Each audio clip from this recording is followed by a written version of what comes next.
हर खबर पर होगी आपकी पकड़। डाउनलोड कीजिए एबीपी लाइव ऐप।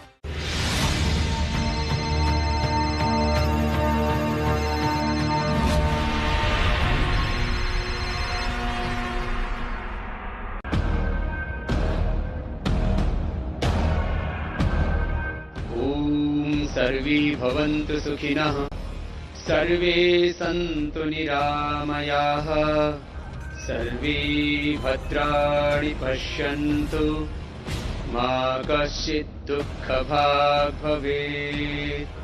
ओम शान्ति शान्ति शान्तिः।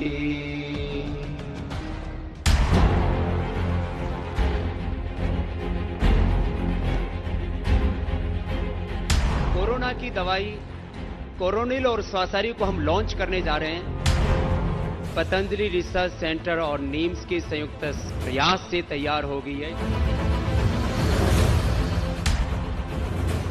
एक अणु तेल है सुबह नासिका में डालने के लिए 3 से 5 बूंद। ये स्वासारी खाली पेट 3-3 गोली 3 बार और कोरोनिल खाने के बाद 3-3 गोली 3 बार। इसमें 100% रिकवरी रेट है। कोरोना का पहला Ayurvedic treatment. This is not only control, cure है ये उसका। नमस्कार, मैं अनुराग मुस्कान घंटी बजाओ शो में आपका स्वागत करता हूं। आज का मुद्दा है बीमारी को हराने वाला सिस्टम देश में मुद्दा क्यों नहीं बनता। इस मुद्दे को आज उठाने की वजह बना है कोरोना को खत्म करने वाली आयुर्वेदिक दवा बना लेने का बाबा रामदेव का दावा। लेकिन इस दावे के होने के 6 घंटे में ही देश में आयुर्वेद, योग और प्राकृतिक चिकित्सा का जिम्मा संभालने वाले आयुष मंत्रालय ने बाबा रामदेव की कोरोना को मारने वाली गोली पर सवाल उठा दिए। अब से कुछ देर पहले सारे सवालों के जवाब पतंजलि की तरफ से आयुष मंत्रालय को दिए गए। लेकिन सवाल यह है कि इतनी गलतफहमियां उस देश में कैसे फैल रही हैं जहां रोज 14,000 से ज्यादा कोरोना के मरीज सामने आ रहे हैं। इसीलिए आज आपको घंटी बजाकर यह आवाज उठानी है, यह सवाल पूछना है कि हमारे देश में चीन, पाकिस्तान, चुनाव, धर्म यह सब मुद्दा बन जाता है, लेकिन क्यों नहीं करोड़ों नागरिकों की जान बचाने वाला हेल्थ सिस्टम कभी मुद्दा बनता है।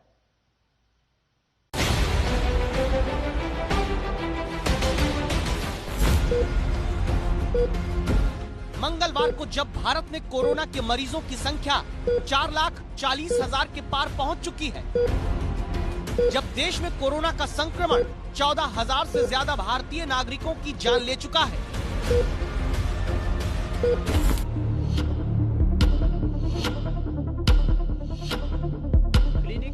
तब मंगलवार दोपहर 12 बजे हाथ में आयुर्वेद की 2 गोलियां और एक आयुर्वेदिक तेल लॉन्च करते हुए बाबा रामदेव ने दावा किया कि अब दुनिया में कोरोना का इलाज करने वाली पहली आयुर्वेदिक दवा तैयार हो चुकी है। सर्वे भवन्तु सुखिनः, सर्वे सन्तु निरामयाः, सर्वे भद्राणि पश्यन्तु, मा कश्चित् दुःखभाग् भवेत्। पूरा देश और दुनिया जिस क्षण की प्रतीक्षा कर रहा था कि कहीं ना कहीं से तो कोरोना की कोई दवा या वैक्सीन निकलेगी, आज हम ये कहते हुए गौरव अनुभव कर रहे हैं कि कोरोना की पहली Ayurvedic clinically control trial based evidence research based medicine Patanjali research centre और नीम्स के संयुक्त प्रयास से तैयार हो गई है। जब दुनिया के सबसे शक्तिशाली देश अमेरिका से लेकर कोरोना फैलाने वाले देश चीन तक के वैज्ञानिक कोरोना का 100% इलाज करने वाली वैक्सीन या गोली खोजने में ही जुटे हैं, तब क्या ये बात सच है कि बाबा रामदेव की पतंजलि रिसर्च इंस्टीट्यूट और जयपुर के national institute of medical science यानी निम्स ने मिलकर दुनिया की पहली ऐसी आयुर्वेदिक दवा बना ली जिससे कोरोना के मरीजों का 100% इलाज हो सकता है। कुछ लोग ईर्ष्या भी करेंगे कि सारी दुनिया के वो डॉक्टर और हजारों नहीं लाखों करोड़ों का कारोबार जिस एलोपैथी में होता है वो वैक्सीन नहीं बना पाए। ये हिमालय में भटकने वाले अनजान सन्यासी, ये भगवा पहनने वाले, ये लंगोटी धोती पहनने वाले इन सन्यासियों ने ये कार्य कैसे कर दिखाया? तो भाई, वस्त्रों से किसी व्यक्ति के चरित्र की पहचान नहीं होती है।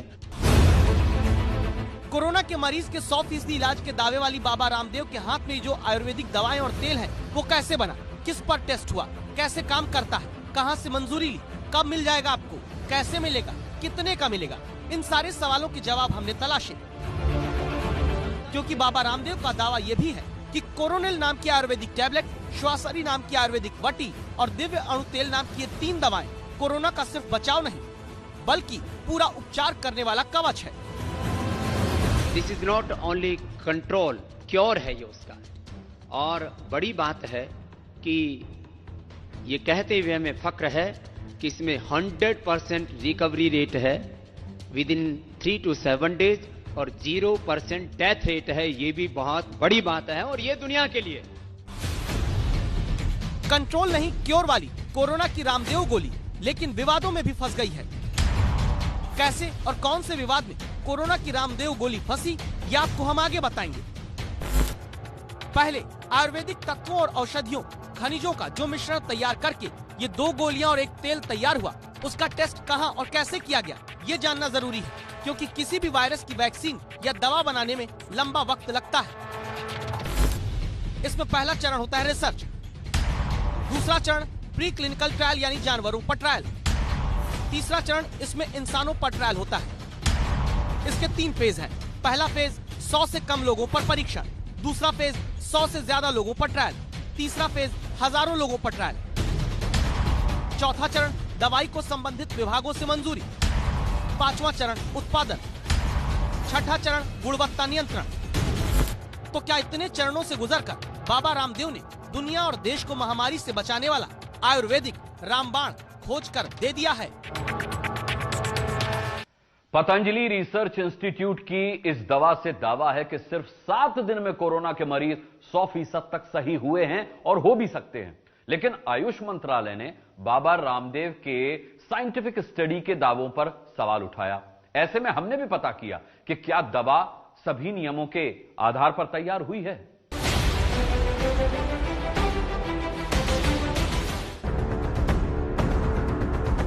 ये है बाबा रामदेव का पतंजलि आयुर्वेदिक रिसर्च इंस्टीट्यूट, जिसका उद्घाटन करने खुद प्रधानमंत्री नरेंद्र मोदी पहुंचे थे। ये बाबा रामदेव की वो प्रयोगशाला है जहां से अंग्रेजी दवाओं की लूट के बाजार को आयुर्वेद के प्रयोग से खत्म करने का काम शुरू किया गया। लेकिन क्या कोरोना के वायरस को मनुष्य के शरीर में खत्म करके नागरिकों को बचाने के दावे वाली आयुर्वेदिक दवा को बनाने में रिसर्च के बाद प्री क्लिनिकल ट्रायल यानी जानवरों पर भी उसका ट्रायल हुआ था? रामदेव की प्रयोगशाला से इस पहले सवाल का जवाब सुनिए। यहाँ पर हमने एनिमल हाउस बना रखा है। उन एनिमल्स को दवाइयाँ खिलाते हैं। दवाएं खिला करके उनके यहाँ पर पीसेज काटे जाते हैं, लीवर के, स्प्लीन के, इंटेस्टाइन के, पेनक्रियाज के स्लाइस काटे जाते हैं। आप देख रहे हैं ना इधर ये। और फिर उसके बाद उसका अलग अलग प्रकार से यहाँ पर टेस्ट किया जाता है कि किस प्रकार से जो है अलग अलग उनके अंगों पर, लीवर पर, किडनी पर, हार्ट पर, ब्रेन पर ये आयुर्वेद की दवाइयों का इफेक्ट होता है। ये पहले आयुर्वेद में नहीं होता था। हमने पहली बार उसको किया और बहुत वर्षों से हम ये काम कर रहे थे। इसके बाद किसी भी वायरस के इलाज की वैक्सीन या दवा के निर्माण में 100 लोगों और फिर 100 से ज्यादा लोगों पर परीक्षण किया जाना होता है। तो क्या कोरोना को मारने की रामदेव गोली का भी परीक्षण किया गया? बाबा रामदेव जवाब देते हैं। क्लिनिकल कंट्रोल स्टडी जो कि जो है दिल्ली से लेकर के, अहमदाबाद से लेकर के, मेरठ से लेकर के देश के कई शहरों में की गई clinical control study. Clinical case study के अंदर हमने 280 रोगियों को सम्मिलित किया और वहां क्लिनिकल केस स्टडी का रिजल्ट भी अपने आप में अप्रतिम था। उसमें भी 100% पेशेंट्स की रिकवरी हुई, एक भी डेथ नहीं हुई। और सिम्टोमेटिक ट्रीटमेंट से लेकर के सिस्टमिक ट्रीटमेंट से लेकर के माने कोरोना और कोरोना की जो कॉम्प्लिकेशंस थे उन सबको एक साथ हम कंट्रोल कर पाए। क्लिनिकल केस स्टडी के बाद में क्लिनिकल कंट्रोल ट्रायल 100 लोगों के ऊपर ये क्लिनिकल कंट्रोल स्टडी की गई। 3 दिन के अंदर 69% रोगी उसमें रिकवर हो गए, अर्थात पॉजिटिव से नेगेटिव हो गए, और 7 दिन के अंदर 100% रोगी नेगेटिव हो गए। ये बहुत बड़ी बात। बाबा रामदेव का दावा है दवाओं के परीक्षण के लिए इंस्टीट्यूशनल एथिक्स कमेटी से पहले अप्रूवल लिया गया था, फिर CTRI यानी clinical trial registry of India में रजिस्ट्रेशन भी कराया गया।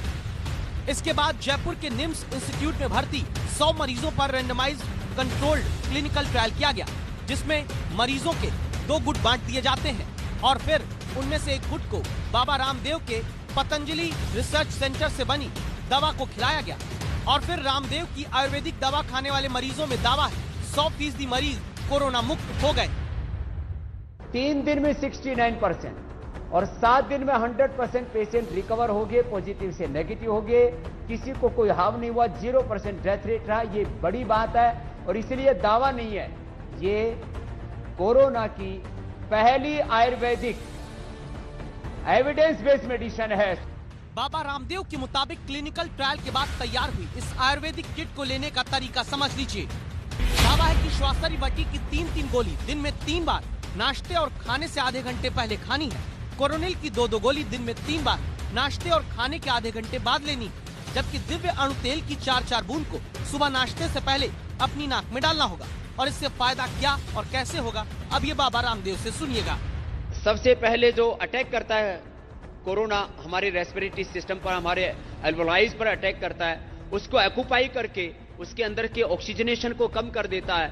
और इसीलिए जब बहुत ज्यादा कमी हो जाती है ऑक्सीजन की और हमारे फेफड़ों के जो एल्वोलाइज वो कम काम करना शुरू कर देते हैं, तो फिर बाहर से उसको आर्टिफिशियल ऑक्सीजन देने के लिए वेंटिलेटर पर जाना पड़ता है और तब भी कई बार बॉडी सपोर्ट नहीं कर पाती है। तो श्वासारी देने से हमारा रेस्पिरेटरी सिस्टम इतना स्ट्रांग हो जाता है कि कोरोना के अटैक से हम अपने आप को प्रोटेक्ट कर पाते हैं। कोरोनिल है, कोरोनिल में गिलोय और तुलसी, अश्वगंधा, यह है जो हमारी इम्यूनिटी को बूस्ट करता है और एक साथ हमारे प्रतिरक्षा तंत्र को कंट्रोल करते हुए मधुमेह को नियंत्रित करने में, ब्लड प्रेशर को, हार्ट बीट को और पूरे हमारे नाड़ी तंत्र को, क्रोनिक डिजीज को कंट्रोल करने में बॉडी को सपोर्ट करता, बॉडी की इम्यूनिटी के बूस्टर के तौर पर। तो ये कोरोनिल, साथ में ये अणु तेल नासिका में डलवाते हैं। ये भी कोरोना का जो प्रभाव हमारे पूरे रेस्पिरेटरी ट्रैक पर होता है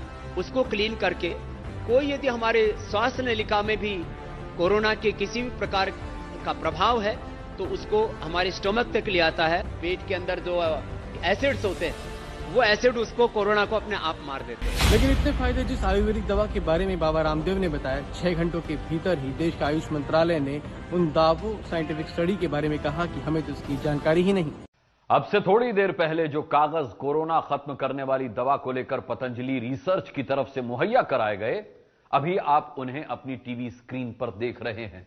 अब आयुष मंत्रालय के जवाब का इंतजार है। क्या कोरोना को खत्म करने वाली दुनिया की पहली भारतीय आयुर्वेदिक दवा बाजार में बिक पाएगी? शायद हो सकता है अभी भी कुछ लोगों को जिनका हाजमा डॉक्टर साहब ठीक नहीं, उनको शायद ये बात डाइजेस्ट नहीं हो रही होगी कि ये कैसे हो सकता है कि 3 दिन के अंदर 69% रोगी नेगेटिव हो जाएं और 7 दिन के अंदर 100% रोगी नेगेटिव हो गए। ये बहुत बड़ी बात। दोपहर 12 बजे जो बात बाबा रामदेव ने कही वही शाम 6 बजे सही साबित होने लगी, क्योंकि देश के आयुष मंत्रालय यानी आयुर्वेद, योग और प्राकृतिक चिकित्सा, यूनानी, सिद्ध और होम्योपैथी विभाग संभालने वाले मंत्रालय ने बाबा रामदेव की कोरोना मार दवा पर सवाल उठा दिए। आयुष मंत्रालय ने कहा है कि पतंजलि की कोरोना गोली के बारे में साइंटिफिक स्टडी वगैरह की सूचना नहीं है। आयुष मंत्रालय ने पतंजलि आयुर्वेद लिमिटेड से कोविड की दवा की कंपोजिशन, रिसर्च स्टडी और सैंपल साइज समेत तमाम जानकारियां साझा करने को कहा है। मंत्रालय ने पतंजलि ग्रुप से कहा कि जब तक इस दावे के परीक्षण न हो जाएं, तब तक दवा का प्रचार प्रसार न किया जाए। इसके साथ ही उत्तराखंड सरकार के संबंधित लाइसेंसिंग अथॉरिटी से इस दवा की अप्रूवल की कॉपी भी मांगी गई है। ये जो अब जो हमने ट्रायल किया है, क्वेश्चनिंग जिसको भी करना हो हम सबका आंसर करने के लिए तैयार है, कोई लुका छुपी नहीं की है। इसमें एक कम्युनिकेशन गैप था, सरकार ने कुछ पूछा था, हमने जवाब दे दिया है और सरकार आयुर्वेद के संदर्भ में सकारात्मक है और आयुर्वेद के प्रशंसक है, इसीलिए हमें कोई वो नहीं है। एक कम्युनिकेशन गैप था, उसका जवाब हमने दे दिया। दूसरी बात नहीं कि हमने कोई दवाई का प्रचार प्रसार दवाई का नहीं किया, हमने तो दवाई लॉन्च किया, यानी कि दवाई को लॉन्च करना तो प्रचार प्रसार के अंतर्गत नहीं आता है। अगर रामदेव और बालकृष्ण सारे अप्रूवल की बात दावे से कहते हैं, तो फिर आयुष मंत्रालय क्यों institutional ethics committee clearance, CTRI registration और दवा के परीक्षण की सारी जानकारी मांग रहा है? क्या इससे देश में कोरोना को हराने की लड़ाई में भ्रम की स्थिति नहीं पैदा होगी? फिलहाल इन सारे विवादों से दूर बाबा रामदेव दावा कर रहे हैं कि कोरोना के टेस्ट में लगने वाली रकम से भी सस्ती इस दवा को वो 7 दिन में घर घर पहुंचाने का इंतजाम कर लेंगे। 400 रुपए कोरोनिल का है, 120 रुपए स्वासारी का है और 15 रुपए का ही अणुतेल है। हम इसको 15 रुपए नहीं, इसको 150 रुपए का भी देते तो लोग लेते, इसको 120 रुपए का नहीं, ये 500 रुपए का भी देते तो लेते, इसको 1000 की भी देते तो लोग लेते। लेकिन कुल मिलाकर के 400, 520 और 15, 35, 535 रुपए की ये कुल तीनों औषधियां हैं, मात्र 535 रुपए की। इसकी उपलब्धता अभी 7 दिन के अंदर पतंजलि मेगा स्टोर, चिकित्सालय, आरोग्य केंद्रों पर हम करवा देंगे। अभी ये सब जगह उपलब्ध नहीं है, कोई इसके लिए हाय तौबा ना मचाए। सोमवार को हम ऑर्डर मिल लॉन्च करेंगे और अपने घर बैठे 1 से 3 दिन के अंदर हम ये कोरोनिल, स्वासारी और अणुतेल कोरोना की दवा हम उनके घर बैठे पहुंचा सकेंगे। यहाँ आपकी जानकारी के लिए हमने पता किया है कि बाबा रामदेव की प्रयोगशाला में तैयार हुई कोरोना मारने वाली इस दवा का परीक्षण 15 से 65 साल के कोरोना के मरीजों पर किया गया है। कोरोना के गंभीर मरीजों यानी जो वेंटिलेटर्स पर हैं, उन पर अभी परीक्षण होना बाकी है। अब आप सोचिए कि एक तरफ हमारे देश में एक बड़े योग गुरु कोरोना मारने की दवा बनाने का ऐलान करते हैं, दावा करते हैं, दूसरी तरफ सरकार का आयुष विभाग उस दावे पर भरोसा न करके दवा के प्रचार प्रसार को फिलहाल रोकने को कहता है। ऐसा इसीलिए क्योंकि वायरस बेलगाम है और बीमारी को समय रहते क्योर यानी पूरी तरह उपचार करने की व्यवस्था करने वाला सिस्टम मुद्दा नहीं है।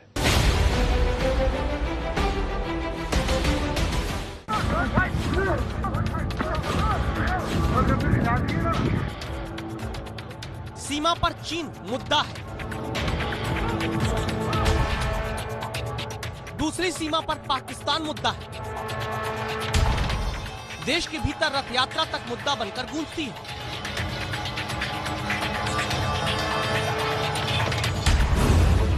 लेकिन जिस देश में अब रोज 14,000, 15,000 कोरोना के मरीज सामने आने लगे, वहां बीमारी को क्योर करने का सिस्टम मुद्दा नहीं। इसका सबूत आंकड़ों से समझिए। देश में रक्षा बजट है 3,23,000 करोड़ रुपए का। देश में प्रति व्यक्ति स्वास्थ्य पर सिर्फ 1,657 रुपए खर्च किए जाते हैं। देश में 90% आबादी बीमार होने पर एलोपैथी दवाई लेने में भरोसा करती है, जबकि भारत से ज्यादा अमेरिका आयुर्वेदिक दवाओं का इस्तेमाल करता है।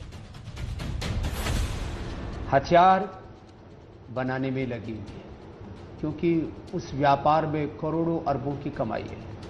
और दूसरी यदि लगी भी है तो एलोपैथी की दवा बनाने में लगी है, माने ड्रग्स और वेपन्स। क्योंकि 1 रुपए के ड्रग को वो 100 रुपए का, और कई बार तो 1 रुपए के ड्रग को 1 लाख रुपए तक का बेचे। मेरे पास पूरे डेटा है। सारी दुनिया को ये चाहिए कि हेल्थ को सबसे ऊपर प्रायोरिटी दे। दावा है कि सिर्फ भारत ही नहीं बल्कि पूरी दुनिया की बात करें तो अभी कोरोना को खत्म करने की 13 वैक्सीन क्लिनिकल इवैल्यूएशन स्टेज पर है, जबकि 129 vaccine pre clinical evaluation stage पर। कोई भी बड़ी बीमारी हो, तैयारी के स्तर पर सिस्टम कितना लुंज-पुंज है, इसका अब एक उदाहरण देखिए। देश में पिछले 2 साल में हेल्थ रिसर्च के बजट में मामूली इजाफा ही किया गया है। हेल्थ रिसर्च के मामले में अभी सिर्फ 2100 करोड़ रुपए का बजट है, जिसमें महामारी से निपटने के लिए लैब बनाने का बजट 83 करोड़ रुपए है। हेल्थ रिसर्च के इंफ्रास्ट्रक्चर को बढ़ाने का बजट महज 80 करोड़ रुपए है। एमएलए, सीएम, पीएम, प्रेसिडेंट है, यदि उसको कैंसर हो जाता है, हार्ट अटैक हो जाता है और एक्यूट उसको कोरोना का अटैक जैसे हो जाता है, तो उसको दुनिया की कोई ताकत नहीं बचा सकती। इसलिए जिंदगी है तो जहान है, नहीं तो सब कुछ शमशान है। मैं मानता हूं फर्स्ट प्रायोरिटी हेल्थ होना चाहिए और उसके बाद में कैरेक्टर बिल्डिंग से लेकर के नेशन बिल्डिंग के जो बाकी कार्यक्रम है उनको हमें प्रायोरिटी देनी चाहिए। लेकिन क्या आपने कभी देश में किसी राजनेता, किसी राजनीतिक दल को जनता का इलाज करने वाली स्वास्थ्य व्यवस्था का मुद्दा उठाते देखा है? देखा होता तो यह हालत ना होती। 2019-20 में देश में महामारी और राष्ट्रीय आपदा से निपटने के लिए लैब बनाने में 130 करोड़ रुपए मांगे गए। सरकार की तरफ से सिर्फ 70 करोड़ रुपए दिए गए और खर्च हुए केवल 52 करोड़ रुपए। हेल्थ रिसर्च के प्रमोशन में इंफ्रास्ट्रक्चर के लिए 170 करोड़ रुपए मांगे गए। सरकार ने दिए सिर्फ 63 करोड़ रुपए, खर्च हुए केवल 46 करोड़ रुपए।